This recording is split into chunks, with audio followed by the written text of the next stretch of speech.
পূর্বাঞ্চলে বন্যায় ক্ষতির পরিমাণ 14,500 কোটি টাকা, জানালেন সিপিডি। প্রতি সপ্তাহে সহায়তা দেবে জুলাই ফাউন্ডেশন, জানালেন প্রধান উপদেষ্টার প্রেস সচিব। এবং পিএসসি সংস্কার করে চাকরিতে পরীক্ষা নিতে হবে, সমন্বয়ক সার্জিসের স্ট্যাটাস। সাবেক প্রধানমন্ত্রীর মুখ্য সচিব আবুল কালাম আজাদ গ্রেপ্তার। অভিনন্দন ভোরের পাতা প্রাইম নিউজে, সাথে আছি মৌমিতা মৌ। শুনছিলেন সংবাদ শিরোনাম, এবার বিস্তারিত।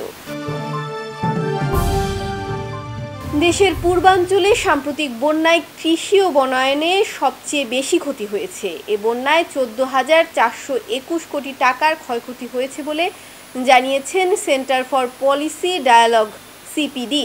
রোববার সিপিডির কার্যালয়ে এক সংবাদ সম্মেলনে এ তথ্য জানিয়েছে সংস্থাটি।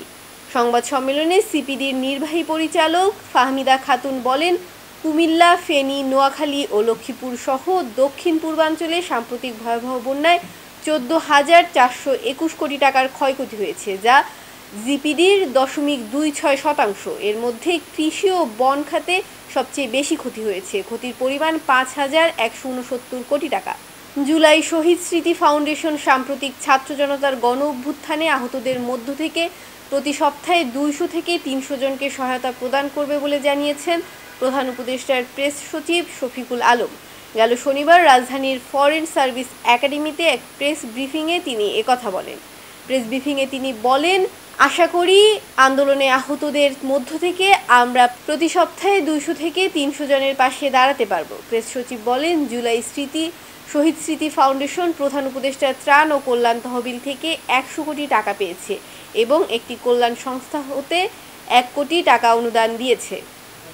অন্তর্বর্তী সরকারের যুব ও ক্রীড়া মন্ত্রণালয় এবং শ্রম কর্মসংস্থান মন্ত্রণালয়ের উপদেষ্টা আসিফ মাহমুদ বলেছেন, বাংলাদেশ থেকে পাচারকৃত অর্থ দিয়ে মধ্যপ্রাচ্যের দেশ সংযুক্ত আরব আমিরাতে মিনি সিটি কিনে নিয়েছেন অনেকে। গেল শনিবার রাতে সামাজিক যোগাযোগ মাধ্যম ফেসবুকে নিজের ভেরিফাইড আইডি থেকে স্ট্যাটাসে এ তথ্য জানান বৈষম্য বিরোধী ছাত্র আন্দোলনের এ সমন্বয়ক।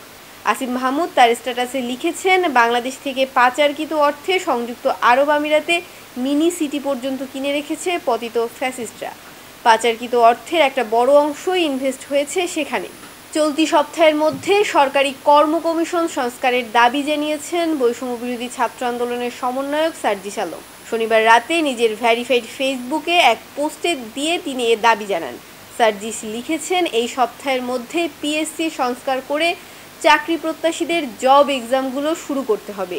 যে তরুণ প্রজন্ম এই অভ্যুত্থানে অগ্রনায়ক, তাদের প্রায়োরিটির কথা ভুলে গেলে চলবে না। ফ্যাসিস্ট আওয়ামী সরকারের অপকর্মের হোতা সাবেক প্রধানমন্ত্রী শেখ হাসিনার মুখ্য সচিব আবুল কালাম আজাদকে গ্রেপ্তার করা হয়েছে।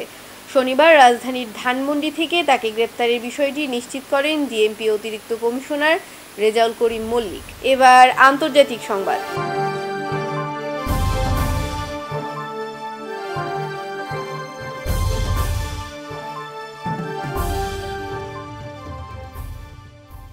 ইসরায়েলকে লক্ষ্য করে ইরানের সাম্প্রতিক ব্যাপক আকারের ক্ষেপণাস্ত্র হামলার জবাব দিতে দেশটিতে পাল্টা হামলা চালানোর ঘোষণা দিয়েছে ইসরায়েলের প্রধানমন্ত্রী বেঞ্জামিন নেতানিয়াহু। শনিবার জাতির উদ্দেশ্যে দেওয়া এক ভাষণে এই ঘোষণা দিয়েছেন ইসরায়েলের প্রধানমন্ত্রী। বিস্তারিত ডেস্ক রিপোর্টে। ইসরায়েলকে লক্ষ্য করে ইরানের সাম্প্রতিক ব্যাপক আকারের ক্ষেপণাস্ত্র হামলার জবাব দিতে দেশটিতে পাল্টা হামলা চালানোর ঘোষণা দিয়েছে ইসরায়েলের প্রধানমন্ত্রী বেঞ্জামিন নেতানিয়াহু। শনিবার জাতির উদ্দেশ্যে দেয়া এক ভাষণে এই ঘোষণা দিয়েছেন ইসরায়েলের প্রধানমন্ত্রী। নেতানিয়াহু বলেন, সম্প্রতি ইরান ইসরায়েলে যে মাত্রার ক্ষেপণাস্ত্র হামলা চালিয়েছে, বিশ্বের অন্য কোনো দেশ তাদের ভূখণ্ড ও জনগণের উপর এই মাত্রার হামলা বরদাস্ত করবে না। ইসরায়েলও তা করবে না। নিজের ভূখণ্ড ও নাগরিকদের রক্ষা করা শুধু অধিকারী নয়, এটি ইসরায়েলের দায়িত্ব। ইসরায়েল সেই দায়িত্ব নিশ্চিতভাবেই পালন করবে। ইরানের সমর্থন ও মদদপুষ্ট সশস্ত্র ইসলামী গোষ্ঠী হিজবুল্লাহকে দমনে গত 30 তারিখ থেকে দক্ষিণ লেবাননে অভিযান শুরু করে ইসরায়েলের স্থল বাহিনী। এই অভিযান শুরুর 24 ঘন্টার মধ্যে 1 অক্টোবর সন্ধ্যার পর থেকে ইসরায়েলের বিভিন্ন স্থাপনা লক্ষ্য করে একের পর এক ব্যালিস্টিক ক্ষেপণাস্ত্র ছোড়া শুরু করে ইরানের সেনাবাহিনী এলিট শাখা ইসলামিক রেভলিউশনারি গার্ড কর্পস। সেদিন সন্ধ্যার পর থেকে 2 অক্টোবর ভোর পর্যন্ত প্রায় 200 ক্ষেপণাস্ত্র ছুড়েছে আইআরজিসি। অধিকাংশ ক্ষেপণাস্ত্রই অবশ্য ক্ষেপণাস্ত্র সুরক্ষা ব্যবস্থার মাধ্যমে লক্ষ্যে আঘাত হানার আগেই ধ্বংস করে দিতে পেরেছে ইসরায়েলের প্রতিরক্ষা বাহিনী IDF। তবে ওই ঘটনার পর থেকে গুঞ্জন উঠেছিল যে ইরানে হামলা চালাতে পারে ইসরায়েল। তবে এতদিন এ প্রসঙ্গে প্রকাশ্যে আনুষ্ঠানিকভাবে কোনো কথা বলেনি জেরুজালেম। শনিবার ভাষণে প্রথমে ইস্যুতে নিজের অবস্থান স্পষ্ট করলেন নেতানিয়াহু। এদিকে গত ৩ অক্টোবর এক সরকারি সফরে কাতার গিয়েছিলেন ইরানের প্রেসিডেন্ট মাসুদ পেজেশকিয়ান। সেখানে এক সংবাদ সম্মেলনে তিনি বলেছেন তার দেশ ইসরায়েলের সঙ্গে যুদ্ধ চায় না, তবে ইসরায়েল যদি ফিলিস্তিন এবং লেবাননে সামরিক অভিযান বন্ধ না করে তাহলে ভবিষ্যতে ইরান আরও কঠোর প্রতিক্রিয়া জানাবে। ডেস্ক রিপোর্ট, ভোরের পাতা।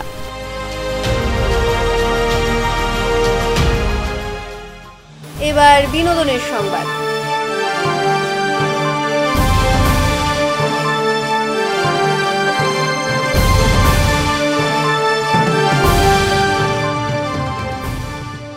দেশব্যাপী তোলপাড় ফেলে দেওয়া ময়মনসিংহের একটি পরিবারের ৯ সদস্য আত্মহত্যা করার ঘটনা দেশব্যাপী তোলপাড় ফেলে দিয়েছিল।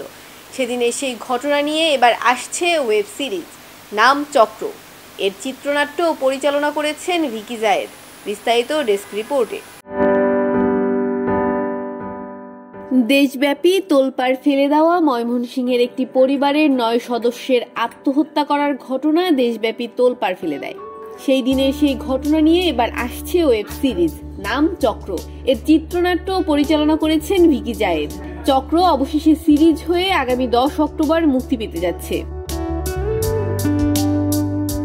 শুটিং এর প্রথম দিন থেকেই কাজটি শেষ করতে নানা বাধার সম্মুখীন হতে হয়। শুটিং এর নানা ঘটনা চক্র টিম সম্প্রতি সংবাদ সম্মেলনে প্রকাশ করে। চক্র নিয়ে আয়োজিত সেই সংবাদ সম্মেলনে নির্মাতা ভিকি জায়েদ বলেন, এটি সত্যি ঘটনা অবলম্বনে সবাই জানেন। ময়মনসিংহের যে ঘটনাটি নিয়ে সিরিজ, এই ঘটনাটি সম্পর্কে আমি 2007-08 সালেই শুনেছিলাম। যখন একই পরিবারের 9 জনের আত্মহত্যার ঘটনা শুনি তখনই আমি সিদ্ধান্ত নিই ঘটনাটি নিয়ে কাজ করার। সেই জায়গা থেকেই চক্র নির্মাণ করা। তবে এটি হুবহু সে ঘটনার চিত্রায়ন নয়। ওই ঘটনা থেকে অনুপ্রাণিত হয়ে নিজেদের মতো করে গল্প বলার চেষ্টা করেছি। আশা করি ওয়েব সিরিজটি মুক্তির পর দর্শক তা বুঝতে পারবেন। চক্রতে তাসনিয়া ফারিন ও তৌসিফ মাহবুব ছাড়াও আরো অভিনয় করছেন শাহেদ আলী সুজন, AK আজাদ সেতু প্রমুখ। ওয়েব সিরিজটির শুটিং হয়েছে পুরান ঢাকা ও কেরানীগঞ্জে। ডেস্ক রিপোর্ট, ভোরের পাতা। এবার খেলাধুলার সংবাদ। উয়েফা চ্যাম্পিয়ন্স লিগে অপেক্ষাকৃত দুর্বল লিলের কাছে হেরে এক প্রকার মনস্তাত্ত্বিক চাপে পড়েছিল রিয়াল মাদ্রিদ।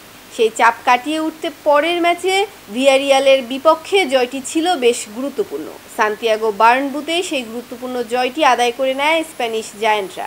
ফেদেরিকো ভানভের্দে ও ভিনিসিয়াস জুনিয়রের গোলে স্প্যানিশ লা লিগায় ভিয়ারিয়ালকে 2-0 ব্যবধানে হারায় লস ব্লাঙ্কোসরা। নিজের মাঠে ভিয়ারিয়ালের বিপক্ষে দাপুটে শুরু করা রিয়াল এগিয়ে যায় ম্যাচের 14 মিনিটে। ডি বক্সের বাইরে থেকে দারুণ এক শটে স্বাগতিকদের এগিয়ে নেন ভালাভের্দে।